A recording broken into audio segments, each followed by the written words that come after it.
ويقولون يا ويلتنا ما لهذا الكتاب لا يغادر صغيرة ولا كبيرة إلا أحصاها ووجدوا ما عملوا حاضرا আমরা যে গুনাহগুলো করি, আমরা যে খারাপ কাজগুলো করি, এই খারাপ কাজগুলো আল্লাহ রাব্বুল আলামিন কিয়ামতের ময়দানে যখন আমাদের সামনে উপস্থাপন করব আর বলবো, বান্দা দেখ তুই তো অমুক জায়গায় বিশ্বনাথপুর উত্তরপাড়া বাইতুস সালাম মাদ্রাসার মাহফিলের দিন মসজিদের পিছনে মাদ্রাসার পিছনে অমুক জায়গায় দাঁড়ায় দাঁড়ায় আড্ডা মারছিল আর গল্প গুজব করছিল, মাহফিলে আসস নাই, মাদ্রাসার সাথে তোর কোনো সম্পর্ক ছিল না, তুই খারাপ ব্যবহার করেছিলে, দেখ এই ধরনের কোনো একটা আমল আছে কিনা। মানুষ সাথে সাথেই না করে ফেলবে। আল্লাহ রাব্বুল আলামিন বলবে কিফিল নিসানাক, ফেরেশতাকে বলবে ওর জবানটাকে বন্ধ করে দাও। জবানটা বন্ধ করে দেওয়ার পরে আল্লাহ রাব্বুল আলামিন তার নামায়ে আমলের যে দফতর তার সামনে আল্লাহ তাআলা উপস্থাপন করবেন। উপস্থাপন করার পরে বলা হবে, দেখো তোমার নামায়ে আমলের মধ্যে এগুলো আছে কিনা। দেখার সাথে সাথে বলবে ওয়ায়াকুলুনা ইয়া ওয়াইলাতানা মা লিহাযাল কিতাব, হায় আমাদের জন্য এমন কোন কিতাবে এখানে রাখা হইল, লা ইউগাদিরু সগীরাতান ওয়ালা কাবীরাতান ইল্লা আহসাহা, এই কিতাবের মধ্যে না ছোট থেকে ছোট কোনো গুনাহ, না বড় থেকে বড় কোনো সওয়াব, তথা ছোট গুনাহও ছাড়া হয় নাই, বড় গুনাহও ছাড়া হয় নাই, ছোট নেকিও ছাড়া হয় নাই, বড় নেকিও ছাড়া হয় নাই, ইল্লা আহসাহা, এই সব কিছু এই কিতাবের মধ্যে লিপিবদ্ধ করা হয়েছে। ওয়াজাদু মা আমিলু হাদিরা, আমি আপনি ভালো করি আর মন্দ করি যা করেছি সব কিছু এই কিতাবের মধ্যে আমাদের সামনে উপস্থাপন করা হবে। ওয়ালা ইয়াজলিমু রাব্বুকা ফাতিলা, আল্লাহ রাব্বুল আলামিন বলেন, বান্দারে তোরা তো ধারণা করবে, তোমরা মনে করবে আমি আল্লাহ তোমাদের উপর জুলুম করতেছি। আমি আল্লাহ তোমাদেরকে ঘোষণা দিলাম, খেজুর খাওয়ার পরে খেজুরের যে বিচি আছে, বিচিরের মাঝখান দিয়ে একটা পাতলা আঁশ আছে না নাই, এটাকে আরবিতে বলে ফাতিল। আল্লাহ বলেন ওয়ালা ইয়াজলিমু রাব্বুকা ফাতিলা, বান্দারে আমি যাররা পরিমাণ ফাতিল পরিমাণ এই খেজুরের দানার আঁশ পরিমাণ জুলুম আমি তোমাদের উপর করব না। সুবহানাল্লাহ। ক্ষমতা চিরস্থায়ী না, মাহফিল চিরদিন চলবে না, এইগুলো একটা নির্ধারিত সময় পর্যন্ত চলবে। এই সময় যখন ওভার হয়ে যাবে তখন অটোমেটিকলি এইগুলো যার যার আপন জায়গায় চলে যাবে। সূরা জুমার মধ্যে আল্লাহ রাব্বুল আলামিন 28 নম্বর পারার 11 নম্বর পৃষ্ঠার প্রথম আয়াতের মধ্যে আল্লাহ বলেন, কুল ইন্নাল মাউতাল্লাযী তাফিররুনা মিনহু ফাইন্নাহু মুলাকীকুম সুম্মা তুরাদ্দুনা ইলা আলিমিল গায়বি ওয়াশ শাহাদা। আমার উদ্দেশ্য হচ্ছে এই আয়াতের মধ্যে আল্লাহ রাব্বুল আলামিন বলেন যে পৃথিবীর জানওয়ালা যত প্রাণী আছে, প্রত্যেকটা জান বিশিষ্ট প্রাণী জমিনের মধ্যে বসবাসের জন্য সে মৃত্যুর স্বাদ আস্বাদন করতে চায় না, মৃত্যু থেকে পলায়ন করে তথা মৃত্যু থেকে সে বাঁচতে চায়। জুড়ে বলেন ঠিক কিনা?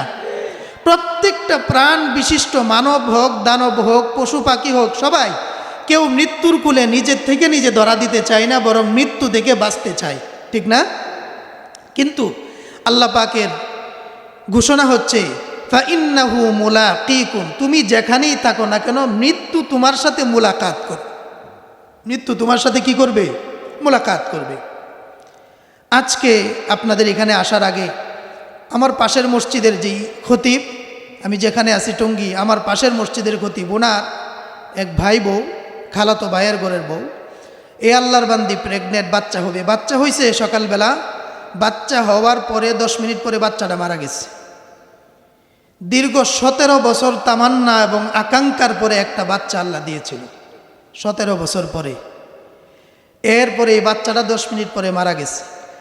মহিলাটা নর্মালি ডেলিভারি হয়েছে, হওয়ার পরে মহিলাকে আইসিইউতে নেওয়া হয়েছে। আইসিইউতে নেওয়ার পরেও এই যে আমি যখন এখানে আসতেছিলাম তখন গাড়িতে ফোন দিয়ে বললো যে ভাইজান বাচ্চা তো আগে মারা গেছে, বাচ্চার মাও কতক্ষণ আগে দুনিয়া থেকে বিদায় নিয়ে চলে গেছে।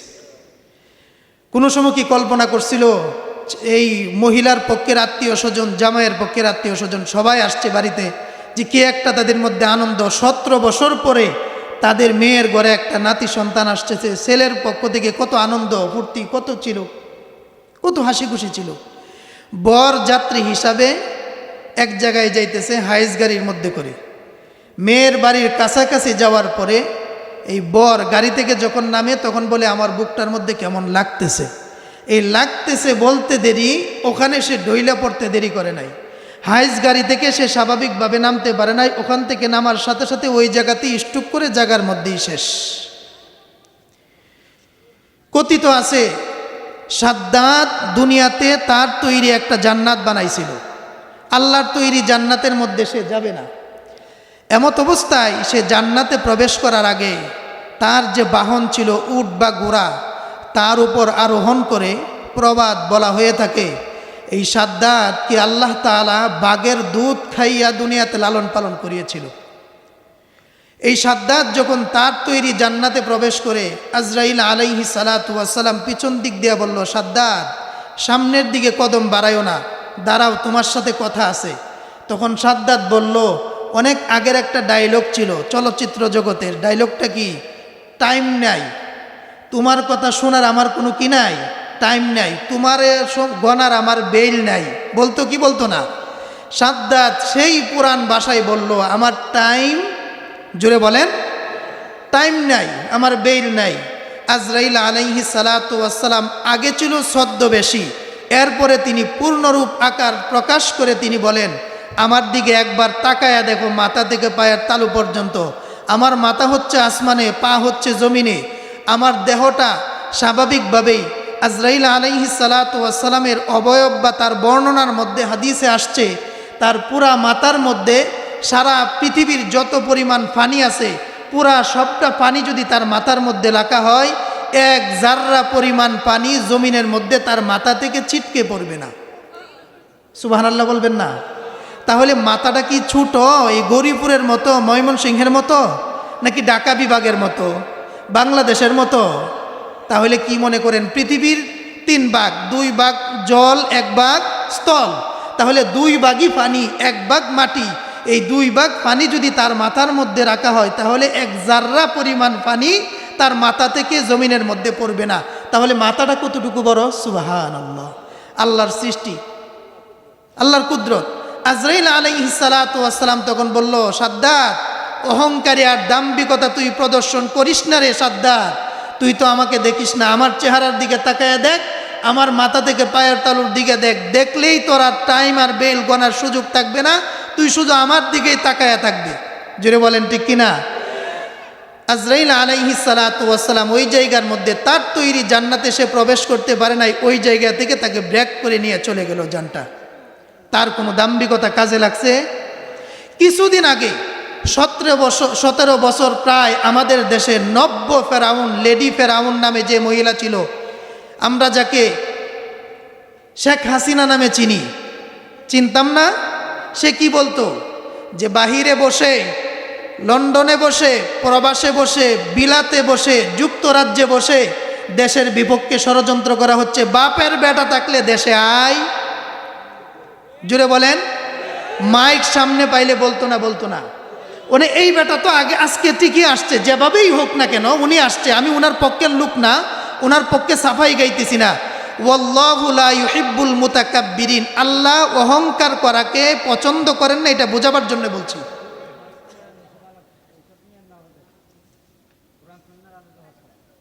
এটা তো কোরআন সুন্নাহর আলোয়, কোরআন সুন্নাহর আলোকেই তো ওয়াজ হচ্ছে। আপনি এদিকে আসেন, কোরআন সুন্নাহর আলোকেই তো ওয়াজ হচ্ছে। আল্লাহ অহংকারী দাম্ভিককে পছন্দ করেন না, এটা বুঝাই থেকে আমি উদাহরণ দিতেছি। সাদ্দাতের ব্যাপারে যখন বললাম আপনার গায়ে লাগলো না, ফেরাউনের কথা বললে আপনার গায়ে লাগে না, আপনার ধরেন নব্য ফেরাউনের কথা বললে আপনার গায়ে লাগে কেন? জুড়ে বলেন ঠিক কিনা? ফেরাউনের দলের অনুসারী হয়েন না, আবু জেহালের দলের অনুসারী হয়েন না, মুহাম্মাদুর রাসূলুল্লাহর দলের অনুসারী হওয়ার জন্য তৈরি হন। জুড়ে বলেন ঠিক কিনা?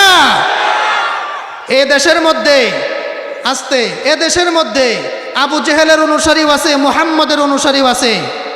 জুড়ে বলেন। স্টেজের মধ্যে দাঁড়ায়া বলে আমরা ইসলামকে মহাব্বত করি, কোরআনকে ভালোবাসি, ইসলামকে ভালোবাসি, উলামায়ে কেরামদেরকে ভালোবাসি, কিন্তু যখন ক্ষমতার চেয়ারের মধ্যে বসে যায় তখন তারা এমন দাম্ভিক হয় যে উলামায়ে কেরামদেরকে ফাঁসির কাস্টে পর্যন্ত ঝুলাইতে তারা কোনো কুণ্ঠাবোধ করে না। চিৎকার দিয়ে বলেন ঠিক কিনা? দাম্ভিকতা অহংকার ভালো না। আমরা কি কোনোদিন ভেবেছিলাম এদেশ থেকে নব্য ফেরাউন চলে যাবে? কশ্চিনকালেও ভাবি নাই। আল্লাহ পাক কুদরতিভাবে সেই আবাবিল ফাঁকি দিয়া যেইভাবে কাবাকে আল্লাহ তাআলা হেফাজত করিয়েছিল, ঠিক একই কায়দায় আল্লাহ তাআলা আমাদেরকেও হেফাজত করিয়েছে। আবার যদি কেউ নব্য ফেরাউন হিসাবে নতুন করে আসে, আবু জেহেলের প্রেতাত্মা হিসাবে আবির্ভূত হয়, আল্লাহ তাআলা ইহজগতেও লাঞ্ছিত করবেন, পরকালীন জিন্দিগিতে তাদের জাহান্নাম ছাড়া কোনো উপায় থাকবে না। মুহতারাম হাজিরিন, আমি যে কথা বুঝাইবার জন্য বললাম, ক্ষমতা দেওয়ার মালিকও আল্লাহ, ক্ষমতা নেওয়ার মালিকও আল্লাহ। এই সব কিছু দিয়ে আল্লাহ তাআলা আমাকে আপনাকে পরীক্ষা করান, শুধু একটু মাত্র অল্প সময় আমাকে আপনাকে টেস্ট করান যে আমরা কি করতে চাই, কি করতে চাচ্ছি আল্লাহর জমিনের মধ্যে, আল্লাহর হুকুম অনুযায়ী নিজের জিন্দিগি পরিচালনা করছি কিনা। এইটার জন্যই আল্লাহ পাক আমাদেরকে শুধুমাত্র এই সব কিছু ভালো রাখেন, মন্দ করেন, আবার আমাদেরকে সুখে রাখেন, আবার অসুখের মধ্যে ফেলে দেন। এই ভালো মন্দ দিন রাতের পরিবর্তন করায় আল্লাহ তাআলা আমাদেরকে দুনিয়ার মধ্যে একটা পরীক্ষার মধ্যে ফেলে দিয়েছেন, ঠিক কিনা? এই পরীক্ষার মধ্যে যদি উত্তীর্ণ হতে পারি, তেলাওয়াতকৃত আয়াতে কারিমা অনুযায়ী আল্লাহ তাআলা আমাদেরকে দুনিয়ার জিন্দিগিতে মাফ করে দিবেন, পরকালীন জিন্দিগিতে আল্লাহ আমাদেরকে জান্নাত দান করবেন, বলেন আমিন। আমার যে তেলাওয়াতকৃত আয়াত, এই আয়াতে কারিমার মধ্যে আল্লাহ রাব্বুল আলামিন বলেন, ইয়া আইয়ুহাল্লাযীনা আমানুত্তাকুল্লাহ, হে ঈমানদার বান্দা বান্দিরা, আমি আল্লাহ রাব্বুল আলামিনকে তোমরা ভয় করো, হাক্কা তুকাতিহি, আমি আল্লাহকে যেইভাবে ভয় করা উচিত সেইভাবেই তোমরা ভয় করো, ওয়ালা তামুতুন্না ইল্লা ওয়া আনতুম মুসলিমুন, সাবধান তোমরা মুসলমান না হইয়া অন্ধকার কবরে যাইও না, মুসলমান না হইয়া তোমরা মৃত্যুর কামনা করিও না, মুসলমান হওয়ার পরেই তোমরা মৃত্যুর কামনা করিও। সুবহানাল্লাহ। আল্লাহ রাব্বুল আলামিন এই আয়াতে কারিমার আলোকে কুরআনুল কারীম 11 নম্বর পারার সূরা তাওবার মধ্যে আল্লাহ বলেন, ইয়া আইয়ুহাল্লাযীনা আমানুত্তাকুল্লাহ, হে ঈমানদার বান্দা বান্দিরা, আমি আল্লাহ রাব্বুল আলামিনকে তোমরা ভয় করো, ওয়া কুনু মা'আস সাদিকিন, এবং আমি আল্লাহ রাব্বুল আলামিনকে যারা ভালোবাসে তথা যত সত্যবাদী মানুষ আছে, সাদিক মানুষ আছে, তাদের সাথে তোমরা সহচর্য গ্রহণ করো, তাদের সাথে উঠা বসা করো।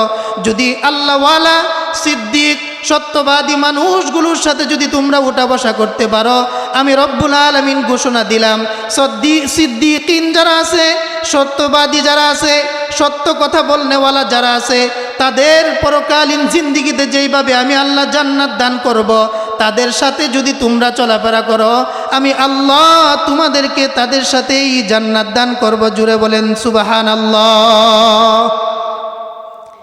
নেতার সাথে যদি কেউ চলে, গৌরীপুর উপজেলা কথার কথা বিএনপির, এখন যেহেতু তারা ফর্মে আছে তাদের কথাই বলি, অন্যদের কথা বললে যেহেতু মানুষে রাগ করে, যে ফর্মে আছে, উপজেলার দায়িত্বে আছে, তার ডানে অথবা বামে চলাফেরা করে, এই লোকটা যদি আজকে বিশ্বনাথপুর উত্তরপাড়া বাইতুস সালাম মাদ্রাসাতে এসে বলে, আমি আপনাদেরকে ঘোষণা দিলাম আপনাদের মসজিদের এটা 5 তলা আছে, আমি 10 তলা করে দিব, কথার কথা, আমি আপনাদের মাদ্রাসার এই করে দিব, কিন্তু আমরা অনেকের মনের মধ্যে কুসকুসানি থাকবে, কি ব্যাপার, সে এত কিছু কইরা দিব আমাদের এলাকার মধ্যে, তো মোটামুটি একটা সান্ত্বনা এইভাবে সে দিব, আমারে তো চিনেন আমি কার সাথে ঘুরি। জোরে বলেন, জোরে বলেন। সেটা বলবে না আমি কার সাথে ঘুরি, আমারে তো চিনেন, অমুক ভাইয়ের লোক আমি, সুতরাং আপনাদের কোনো ভয় নাই, ভাইয়ের কাছ থেকে আনার দায়িত্ব আমার, নিশ্চিতভাবে সে বলে দিবে। আল্লাহ তাআলা বলেন, ওয়াকুনু মা'আস সাদিকিন, 1 নাম্বার আল্লাহ বলেন আমাকে ভয় করো, 2 নাম্বার আল্লাহ বলেন সত্যবাদীদের সাথী হও। সত্যবাদী কারা? মা'আন নাবিয়্যিন ওয়াস সিদ্দিকিন ওয়াস শুহাদা ওয়াস সালিহিন। 5 নাম্বার পারার 8 নাম্বার পৃষ্ঠার প্রথম আয়াতের মধ্যে আল্লাহ এই আয়াতের ব্যাখ্যা করেছেন, 4 প্রকার মানুষ হচ্ছে সত্যবাদী। এই সত্যবাদী মানুষদের সাথে যদি চলা যায়, আল্লাহ তাআলা বলেন ওয়াকুনু মা'আস সাদিকিন, সত্যবাদীদের সাথে যদি থাকো, সত্যবাদীরা সর্বশেষ যেখানে থাকবে তোমাদেরও সেখানে থাকার জায়গা হবে। সুবহানাল্লাহ। তাহলে নেককার যারা আছে, সত্যবাদী লোক যারা আছে, আল্লাহওয়ালা লোক যারা আছে, পীর মাশায়েখ যারা আছে, উলামায়ে কেরাম যারা আছে, নাইবে নবী যারা আছে, মাদ্রাসার তালেবানে উলুমে নবুওয়া, যাদেরকে আল্লাহ তাআলা নিজে বলেন এরা আমার মেহমান, এদের কারণে দুনিয়াতে আমি সূর্য এখনো উঠাই, সূর্য ডুবার পরে আবার অন্ধকার বানাই, অন্ধকারের পরে আবার দিনের আলোতে আলোকিত করি, এই সব কিছু করি একমাত্র নাইবে নবী এদের কারণে, এবং নাইবে নবী তাদের ছাত্র যারা তালিবুল আলেম মাদ্রাসায় পড়াশোনা করে এদের কারণে। এদের সাথে যাদের সুসম্পর্ক থাকবে, এদের সাথে যাদের ভালোবাসা, এদের সাথে যাদের অন্তরঙ্গতা থাকবে, আমি আল্লাহ ঘোষণা দিলাম কোরআনের ভাষায় এরা জান্নাতে বসবাস করবে। সুবহানাল্লাহ। ঘোষণাটা কি মিথ্যা না সত্য? আর নেতার কথা বাইন বাইন, হতেও পারে নাও হতে পারে। লাউ হালাফানাল হাজু, যদি লাইগা যা, যদি ক্ষমতার চেয়ারে বসে পরে আর কোনো কিছু খেয়াল থাকে না। আর বসার আগে রাত 2টা-3টা বাজে, ভাই আমি আপনার দরজায় আসছি, আমি অমুক, ভাই তুমি তো আমার ভাই, তুমি তো আমার ভাই, ঠিক না? এরপরে আপনি বিপদে পড়ে গেলেন, আপনি রাত্রেবেলায় না দিনের বেলায় ঘুম থেকে জাগ্রত হওয়ার পরে যখন মানুষ নাস্তা পানি করে, এমত অবস্থায় আপনার বারান্দার বৈশা থাকতে থাকতে তার অফিসের পিয়নের সামনের পিয়ন, মানে কয় পিয়ন যে লাগে তার পর্যন্ত পৌঁছতে, এটা আল্লাহ মাহবুদ ছাড়া আর কেউ জানে না। আলহামদুলিল্লাহ, এর ব্যতিক্রম ভালো মানুষও এখনও আছে, এই জন্য তো আল্লাহ জমিনটা টিকায় রাখছে। নচেত কিছুদিন আগে ভূমিকম্প হয়েছে, দেখেন নাই?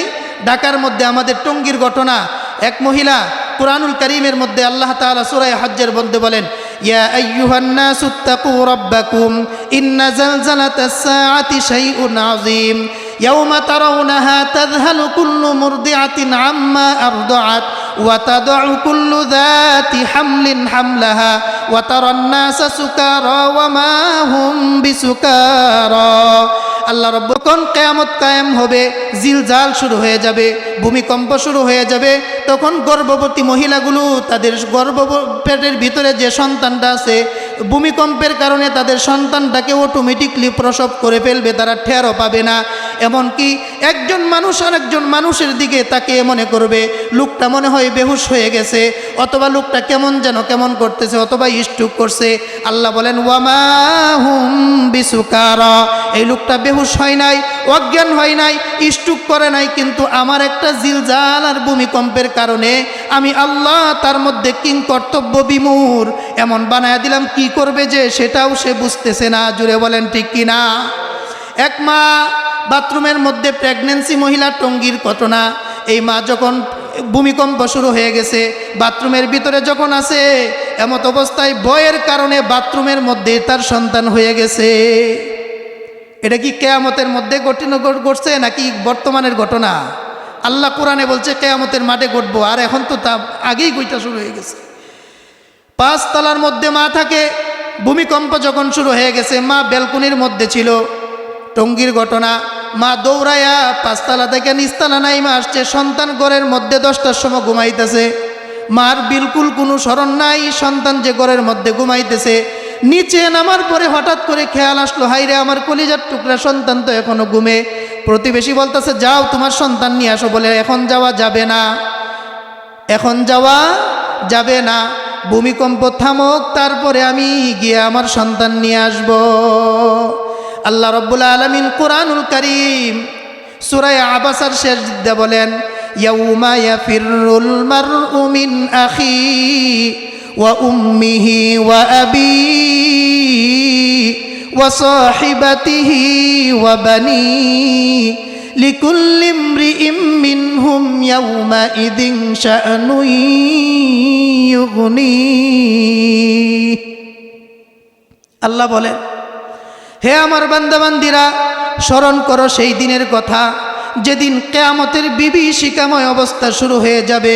ইয়াউমা ইয়াফিরুল মারউ মিন আখি, ভাই ভাইয়ের কাছে দৌড়ায়া যাবে, রে ভাই আমার জন্যে তুমি কতই না পেরেশান ছিলে, অসুস্থ ছিলাম, এক ডাক্তার তুই আর এক ডাক্তারের কার্জন পর্যন্ত তুমি পৌঁছে গেছো। ও ভাই আজকে একটা নেকির কারণে জান্নাতে যাইতে পারতেছি না। ভাই সমস্যরে সর্বোচ্চ আওয়াজে বলবে আমার কোনো দুনিয়াতে ভাই ছিল না। দৌড়ায় আমার কাছে যাবে, বাবার কাছে যাবে, বন্ধু বান্ধবের কাছে যাবে, প্রত্যেকটা মানুষ অস্বীকার করে বলবে আজকের দিনে কাউকে চিনি না, নফসি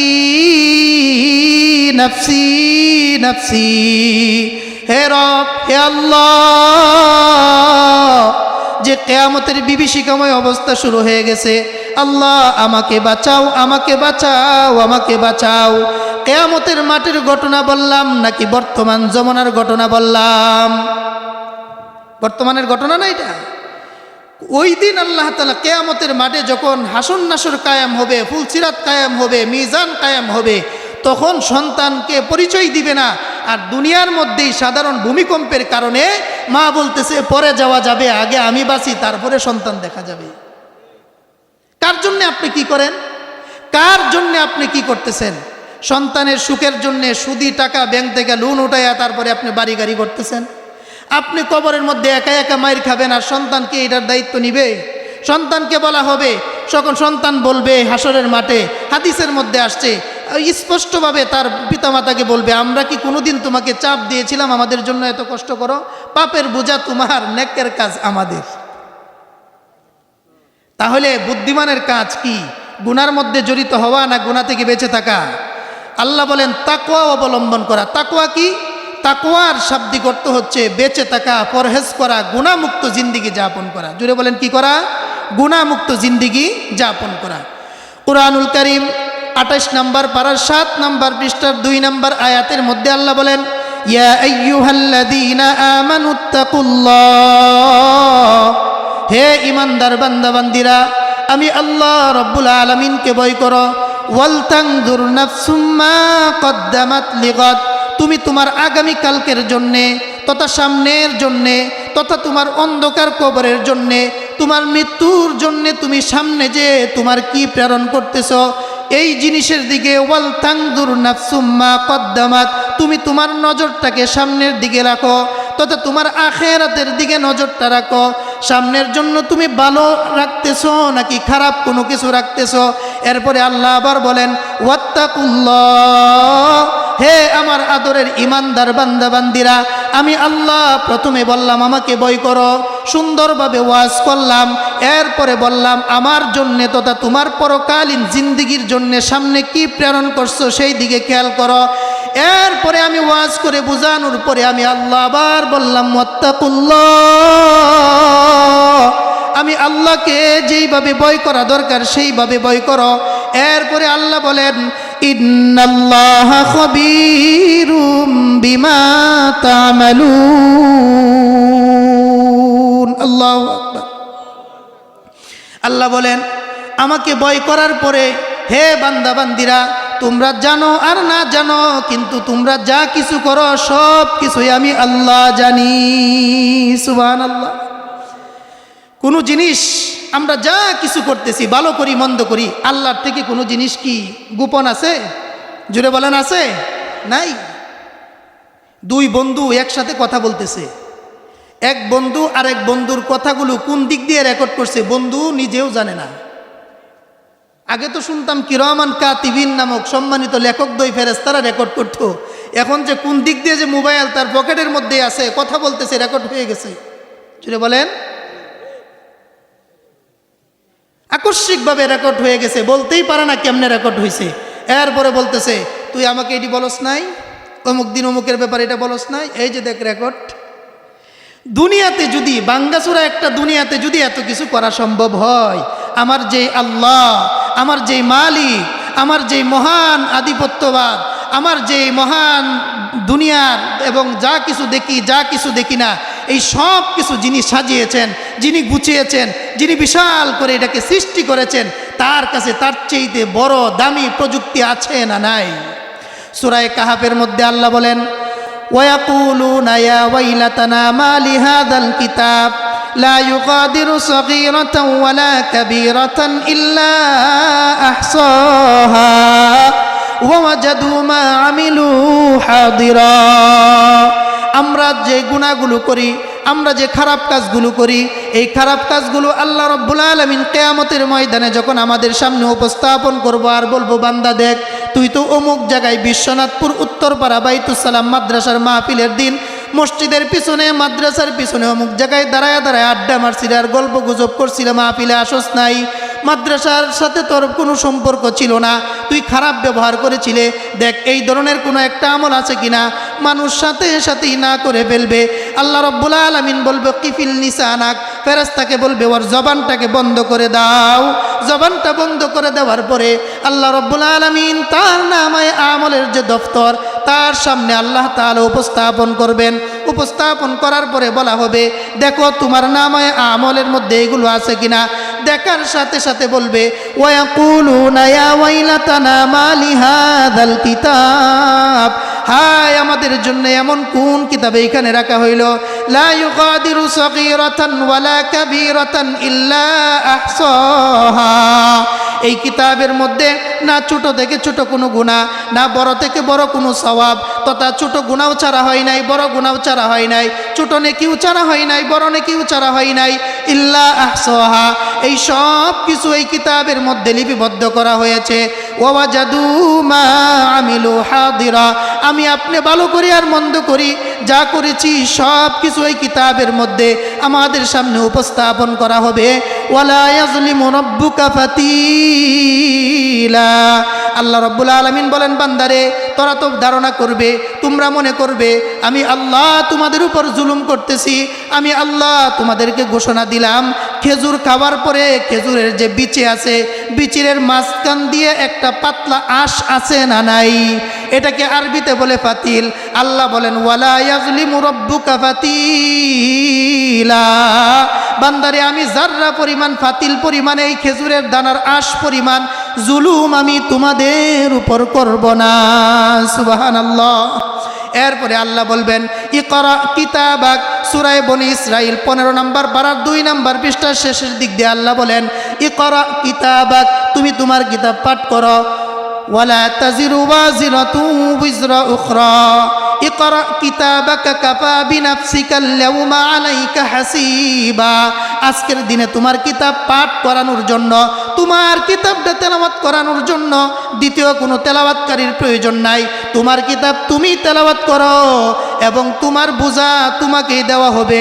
ওয়ালা তাজিরু ওয়াজিরাতু বিজরা উখরা, তোমার উপর অন্যের বোঝা চাপিয়ে দেওয়া হবে না, অন্যের বোঝাও তোমার বোঝাটা অন্যের গাড়িও চাপিয়ে দেওয়া হবে না, একজনেরটা আরেকজনের কাছে দেওয়া হবে না, প্রত্যেকেরটা আপন আপন গাড়ির মধ্যে চাপিয়ে দেওয়া হবে। তুমি তোমার কিতাব অনুযায়ী যদি তোমার জান্নাতের ফায়সালা হয় জান্নাতে যাবে, বা জাহান্নামের ফায়সালা হলে তুমি সেলসালায়া জাহান্নামে যাবে। আল্লাহর কোনো দোষ আছে? জুড়ে বলেন, আল্লাহর কোনো দোষ নাই। এরপরে আমরা চিল্লায়া চেঁচামেচি করতে থাকবো আর বলতে থাকবো, আল্লাহ আমি এমন গুনাহ করি নাই, আমার বাম কাদের ফেরেশতা শত্রুতা বশত আমার নামে গুনাহটা লিখছে। আল্লাহ বলবেন, ও জবান আমার হুকুমে তুমি বন্ধ হয়ে যাও।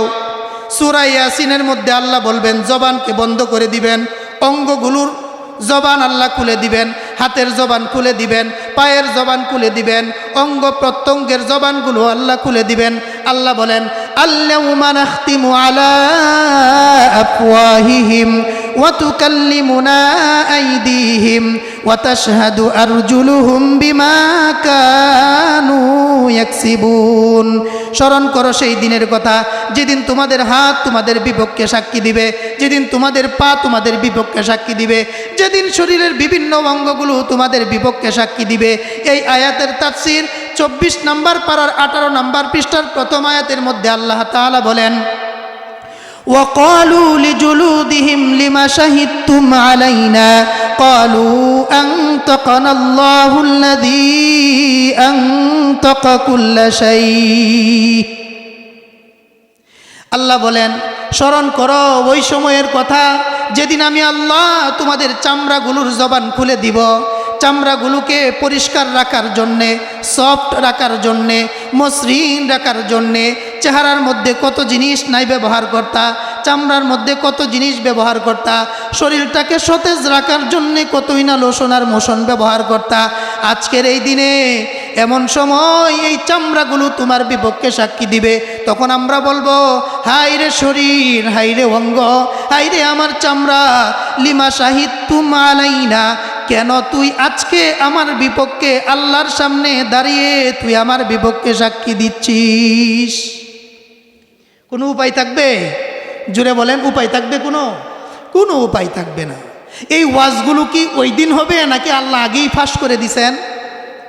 জুড়ে বলেন, পরীক্ষার আগের দিন যদি প্রশ্নপত্র আউট হয়ে যায় তাহলে পাস করার সম্ভাবনা আছে না ফেল করার? পাস করার সম্ভাবনা আছে না নাই? 100 1 নাম্বার না হইলেও কমপক্ষে 2 নাম্বার তো হওয়ার সম্ভাবনা আছে। কি বলেন? আল্লাহ তো সব প্রশ্ন আউট করে দিয়েছেন।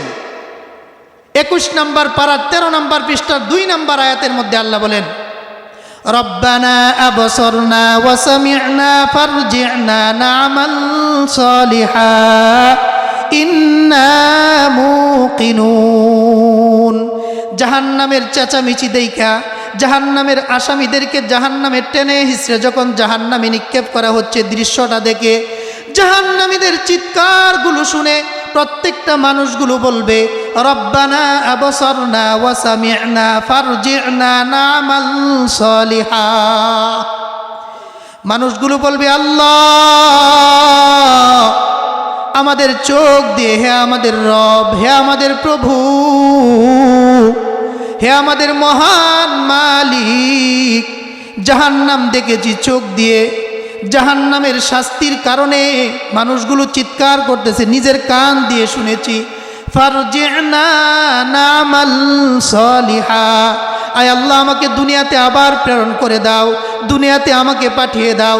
যদি তুমি দুনিয়াতে আমাকে পাঠিয়ে দাও তাহলে আমি আর জিন্দিগিতে কোনোদিন গুনাহ নামক জিনিসটা আমার জিন্দিগিতে ঘটবে না। আমি একমাত্র ইন্না মুকিনুন, চূড়ান্ত পর্যায়ের ইমানদার হয়ে, চূড়ান্ত পর্যায়ের বিশ্বাসী হয়ে তোমার দরবারে উপস্থিত হব। তুমি আমাকে পাঠাও। জোরে বলেন পাঠাবে? আরো জোরে বলেন পাঠাবে? আল্লাহ পাঠাবে না। এই গুনাহ থেকে বাঁচার জন্যে, জাহান্নাম থেকে বাঁচার জন্যে আল্লাহ বলেন, ইত্তাকুল্লাহ ওয়া কুলু কওলান সাদীদা। হে আমার ইমানদার বান্দা বান্দিরা, তোমরা আমি আল্লাহ রব্বুল আলামিনকে ভয় করো। আমি আল্লাহ যেইভাবে তোমাদেরকে ভয় করতে বলেছি ঠিক সেইভাবেই তোমরা ভয় করো। এরপরে আল্লাহ বলেন, ওয়াকুলু কওলান সাদীদা। 1 নম্বরে তোমরা আমাকে ভয় করবে, আমি যেইভাবে ভয় করতে বলেছি সেইভাবে ভয় করবে। 2 নম্বরের আমল হচ্ছে, আমি আল্লাহ তোমাদেরকে বলে দিলাম তোমরা সদা সত্য কথা বলবে। পুরস্কারও 2টা। 1 নম্বরে আল্লাহ বলেন, ইয়াগফির লাকুম যুনুবাকুম, আমি আল্লাহ তোমাদের জিন্দিগির গুনাহগুলো মাফ করে দিব এবং তোমাদের জিন্দিগির গুনাহগুলো মাফ করে তার জায়গায় নেকি দিয়ে পরিপূর্ণ করে দিব।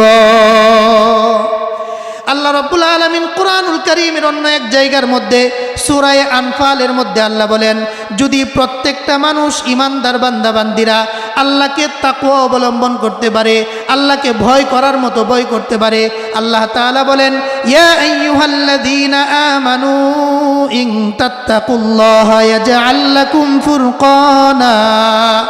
আমি আল্লাহকে যেইভাবে ভয় করা দরকার, আমি আল্লাহকে যেইভাবে চিনা দরকার, জানা দরকার, মানা দরকার, যদি তোমরা এমনভাবে আমাকে চিনতে পারো, বুঝতে পারো, মানতে পারো, আমি আল্লাহ তোমাদেরকে এমন একটা বুঝার মতো, দুনিয়া এবং আখিরাতের মধ্যে পার্থক্য করার মতো এমন একটা কষ্টি পাথর দিব, ফুরকানা। এই ফুরকান নামক, কুরআন নামক এমন একটা মহাদৌলত আমি দান করব। এই কষ্টি পাথর দিয়া তোমরা কোনটা গুনাহ আর কোনটা নেকি, কোনটা ভালো আর কোনটা মন্দ, কোনটা হাসানাত আর কোনটা সাইয়্যাত, এই সব বিষয়ের মধ্যে তোমরা পার্থক্য করতে পারবে। এইগুলোর জন্য শর্ত হইল, 1 নম্বরে আমি আল্লাহকে ভয় করতে হবে, 2 নম্বরে জিন্দিগির গুনাহগুলো ছেড়ে দিতে হবে। কি হবে? সূরা তালাকের মধ্যে 28 নম্বর পারার 17 নম্বর পৃষ্ঠার মাঝামাঝি এক আয়াতের মধ্যে আল্লাহ বলেন, মান কানা ইউমিনু বিল্লাহি ওয়াল ইয়াউমিল আখির ওয়া মান ইয়াত্তাকিল্লাহা ইয়াজআল লাহু মাখরাজা। যে ব্যক্তি এক আল্লাহর উপর ঈমান রাখে, পরকাল দিবসের উপর ঈমান রাখে এবং আল্লাহকে ভয় করে, আল্লাহ বলেন, ওয়া ইয়ারযুকুহু মিন হাইথু লা ইয়াহতাসিব। আমি আল্লাহ তার জন্য, আমার উপর ভয় করার কারণে আমি আল্লাহ তার জন্য এমন করে দিব, অনাকাঙ্ক্ষিত জায়গা থেকে কাঙ্ক্ষিত জিনিস তার জন্য আমি করে দিব। সুবহানাল্লাহ। অনাকাঙ্ক্ষিত জায়গা থেকে হয় না এমন অনেক সময় যে কল্পনাও করি নাই যে আজকে আমি এমন জিনিসটা পাবো বা এমন জিনিসটা খাইতে পারবো বা অমুকের সাথে আমার সাক্ষাৎ হবে, হয় না? জোরে বলেন হয় না? সারা জিন্দিগিতে দেখছি লোকটা নামাজ পড়ে নাই, রোজা রাখে নাই, মসজিদ মাদ্রাসা দেখতে পারে নাই, মৃত্যুর আগে দিয়া লোকটা 5 ওয়াক্ত নামাজি হয়ে গেছে। আকস্মিকভাবে এমন ভালো হয়েছে, মানুষরে দেখলে সালাম দেয়, দেখলে বলে ভাই আমার আচরণে যদি কোনো কষ্ট পায় থাকো মাফ করে দিও, হায়াত মুহূর্তে তো কোনো শেষ নাই, কোন সময় জানি মারা যায়।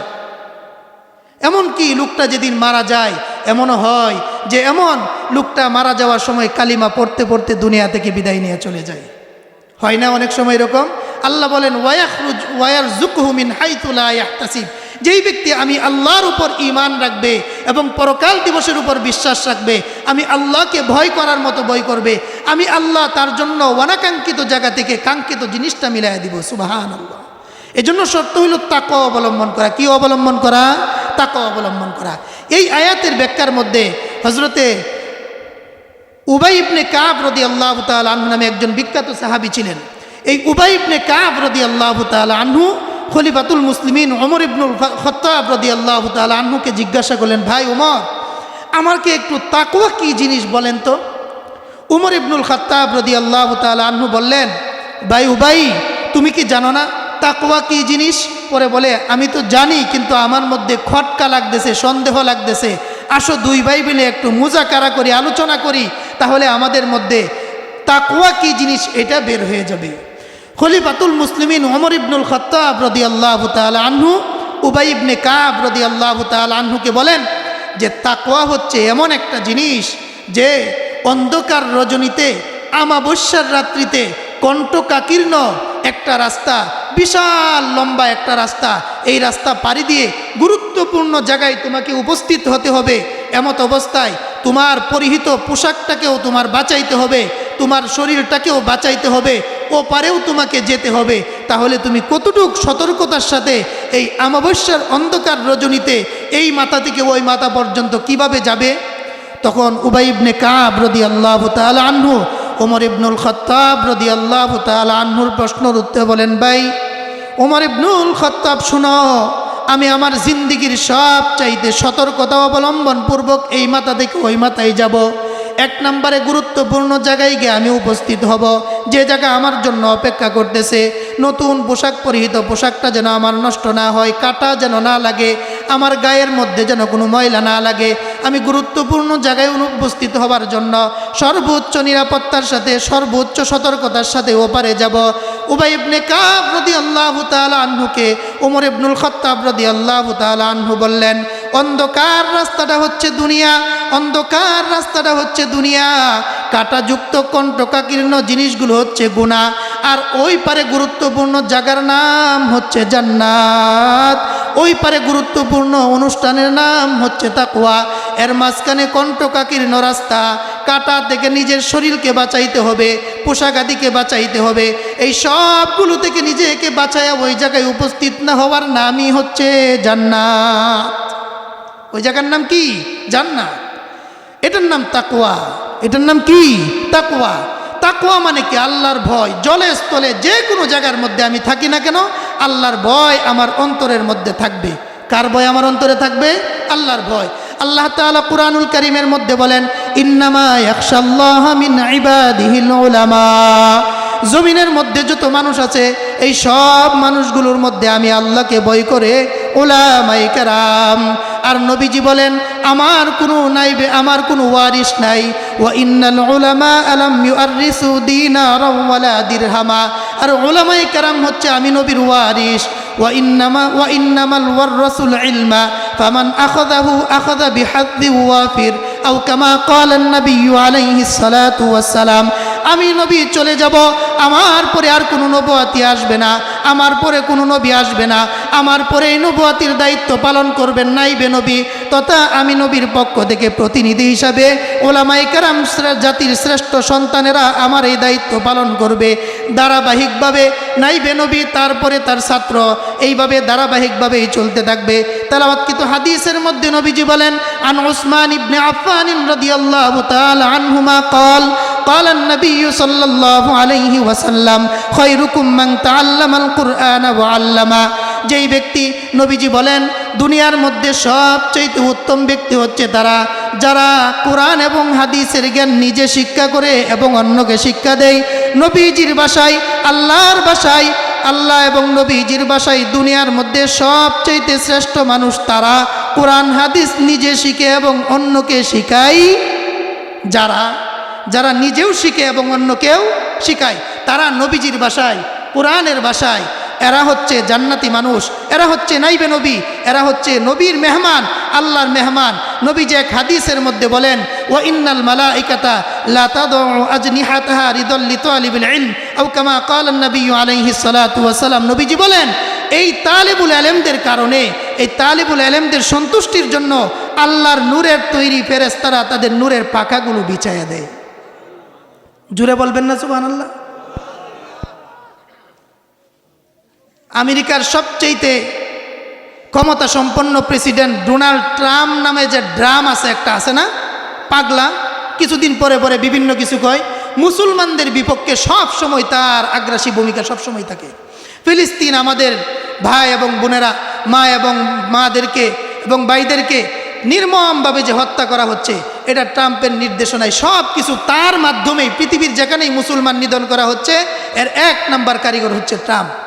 ট্রাম্পের জন্য কি পৃথিবীর আজও পর্যন্ত কোথাও তার জন্য লাল গালিচার শুভেচ্ছা দেওয়া হয়, কত কিছু দেওয়া হয়, কিন্তু কোরআন এবং হাদিসের একটা আল হাদিস তো দূরের কথা, জাল হাদিস বের করে দেখাইতে পারবো কেউ যে কোনোদিন তার জন্য একটা আল্লাহ পাকের নূরের তৈরি ফেরেশতারা নূরের ডানা নকল কোনো নূরের আপনার পাকা তার জন্য বিছাইছে? জুড়ে বলেন, আরও কাহারও জন্য? কিন্তু এই মাদ্রাসায় যারা পড়ে, তালিবুল ইলম যাদেরকে বলা হয়, এদের জন্য নবীজি হাদিসের মধ্যে বলছেন, তাদের জন্য আল্লাহ নূরের তৈরি ফেরেশতারা তাদের নূরের পাকাগুলো তাদের পায়ের নিচে বিছিয়ে দেয়। সুবহানাল্লাহ। ইমাম গাজ্জালী রহমাতুল্লাহি আলাইহি উনি ওনার এক কিতাবের মধ্যে তিনি উল্লেখ করেছেন, ইতিহাসের শ্রেষ্ঠ দার্শনিক ছিলেন, তিনি বলেছেন যে আমি তার প্র্যাকটিস বাস্তবিকভাবে হাঁটার সময় আমি যখন এক সময় বলেছিলাম যে দেখব আমার পায়ের নিচে নূরের পর বিছায়া দেওয়া হয় কিনা, তিনি দুষ্টামি বশত একবার খুঁচা মেরেছিলেন। আল্লাহর কসমকে তিনি বলেছেন যে আমার পায়ের নিচে যখন আমি কুছা দিয়েছি, সাথে সাথে আমার অনুভব হয়েছে নবীর এই কথা সত্য, নবীজির এই কথাটা 100 থেকে 100% সত্য, এবং আমার পায়ের নিচে এটা অনুভব হয়েছে। সুবহানাল্লাহ। এজন্যে আমরা আমাদের সন্তানগুলোকে মাদ্রাসায় দ্বীনি শিক্ষায় শিক্ষিত করব তো ইনশাআল্লাহ। চতুর্দিকে যেইভাবে এখন বর্তমানে নাস্তিকতা, বিভিন্ন ধরনের আগ্রাসী বর্তমানে চলমান, এজন্যে প্রাথমিক পর্যায়ে কমাস কম আমাদের সন্তানগুলোকে মাদ্রাসায় বরাবর শেষ করে দিচ্ছি 2 মিনিট। এক হাদিসের মধ্যে নবীজি বলেন, আমি শুনছি মাদ্রাসাটা 23 সালে প্রতিষ্ঠা, 24-25 মাত্র 2 বছর 3 বছর হাফেজ ছাত্রদের পাগড়ি প্রদান উপলক্ষে আজকের অনুষ্ঠান। হাফেজ কোরআনদের ব্যাপারে আল্লাহ নবীজি বলেন, মান ক্বারাআল কুরআনা ফাস্তাযহারাহু ফাআহল্লা হালালাহু ওয়া হাররামা হারামা আদখালাহুল্লাহুল জান্নাহ ওয়া শাফাআহু ফি 10 মিন আহলি বাইতিহি কুল্লুহুম কদ ওয়াজাবাত লাহুন নার আও কামা ক্বালা নবী আলাইহিস সালাতু ওয়াস সালাম। হাফেজদের ব্যাপারে শুধু বলেন, আলেম না, শুধু হাফেজ যে কোরআন শরীফ মুখস্থ করছে তার ব্যাপারে নবীজির ঘোষণা। আলেমের ব্যাপারে তো আরও কত ঘোষণা আছে। হাফেজের ব্যাপারে নবীজি বলেন, হাফেজ কোরআনদেরকে কিয়ামতের ময়দানে বলা হবে, তুমি ওয়ারাত্তিলিল কুরআনা তারতিলা ইরতাকি কামা কুনতা তুরাত্তিলু ফিদ দুনিয়া ফা ইন্না মানজিলাতাকা ইনদা আখিরি আয়াতিন তাকরাউহা। তুমি কুরআনুল কারীম দুনিয়াতে যেইভাবে তারতিলের সাথে তেলাওয়াত করতে, আজকের এই দিনে হাসরের মাঠে এসে তুমি এইভাবে তারতিলের সাথে তেলাওয়াত করো, আর তেলাওয়াত করতে থাকো, উঠতে থাকো, উঠতে থাকো, উঠতে থাকো, তেলাওয়াত করতে করতে তোমার যেখানে গিয়ে শেষ হবে তথা কুরআনুল কারীমের 6666টি আয়াতে কারিমা হাফসের রিওয়ায়াত অনুযায়ী, আম্মাজান আয়েশা সিদ্দিকা রাদিয়াল্লাহু তাআলা আনহার বর্ণনা অনুযায়ী 6666 তালার উপরে তোমার আয়াতে কারিমা শেষ হবে, আর সেটাই হবে তোমার সর্বোচ্চ জান্নাত। চিৎকার দিয়ে বলেন সুবহানাল্লাহ। এটা হাফেজ কোরআনের ব্যাপারে বলা হবে। শর্ত কি? শর্ত হইল হালালকে হালাল, হারামকে হারাম, জায়েজকে জায়েজ, নাজায়েজকে নাজায়েজ, বৈধকে বৈধ, অবৈধকে অবৈধ। যেইগুলো থেকে আল্লাহ নিষেধ করেছেন বেঁচে থাকতে হবে, যেইগুলো আল্লাহ করতে বলেছেন সেগুলো করতে হবে। যদি এতটুকু আমল করতে পারে তাহলে হাফেজে কোরআনের জন্য এই পুরস্কার। হাফেজে কোরআন এমন 10 জন মানুষকে শাফাআত করবে। নবীজি এই তেলাওয়াতকৃত হাদিসের মধ্যে বলেন, যাদের জন্য জাহান্নাম আবশ্যক হয়ে গেছে, ওয়াজিব হয়ে গেছে, এরকম 10 জন মানুষকে শাফাআত করে সুপারিশ করে হাফেজ কোরআন জান্নাতে নিয়ে যাবেন। সুবহানাল্লাহ। এর মধ্যে তারাও আছে যারা এই হাফেজ কোরআনের রক্ষণাবেক্ষণ করে, হাফেজ কোরআনের সাথে সুসম্পর্ক রাখে। আরেক হাদিসের মধ্যে নবীজি বলেছেন, কুন আলিমান আও মুতাআল্লিমান আও মুহিব্বান আও মুঈনান ওয়ালা তাকুন খামিসান ফাতাহলিক। নাজাতের 4টা রাস্তা, হয় আলেম হও, না হয় আলেমের ছাত্র হও, না হয় আলেমের মহাব্বতকারী হও, না হয় আলেমকে সাহায্যকারী হও। পাতাহালিক ফালা তাকুন খামিসান, তুমি 5ম প্রকার হইও না। হয় তালিবুল ইলমদেরকে আমরা নিজেদের সন্তানকে পড়াবো, সন্তান না থাকলে আরেকটা সন্তানকে পড়ানোর দায়িত্ব নিব, তাও যদি না পারি আমি ডাউল ভাত যা খাবো, মাদ্রাসার একটা তালিবুল ইলমকে কোরআন শিক্ষা করার ক্ষেত্রে, কোরআন সহযোগিতার জন্য, কোরআনের সহযোগিতার জন্য, আল্লাহর জমিনে আল্লাহর দ্বীনকে অবশিষ্ট রাখার জন্য, আল্লাহর জমিনের মধ্যে আল্লাহর দ্বীনকে শেষ পর্যন্ত, কিয়ামত পর্যন্ত বাকি রাখার জন্য একটা ছাত্রকেও যদি লজিং রাখতে পারি, ওয়াসাফাহু ফি আশরাতিম মিন আহলি বাইতিহি কুল্লুহুম কদ ওয়াজাবাত লাহুন নার, এই হাদিসের মেজদাক হয়ে আমিও জান্নাতে যেতে পারবো। সুবহানাল্লাহ। আমরা চাই না জান্নাতে যাইতে? আল্লাহ পাক আমাদের সকলকে ভাঙ্গাচোরা যেই কথাগুলো বললাম, 1 নাম্বার আমল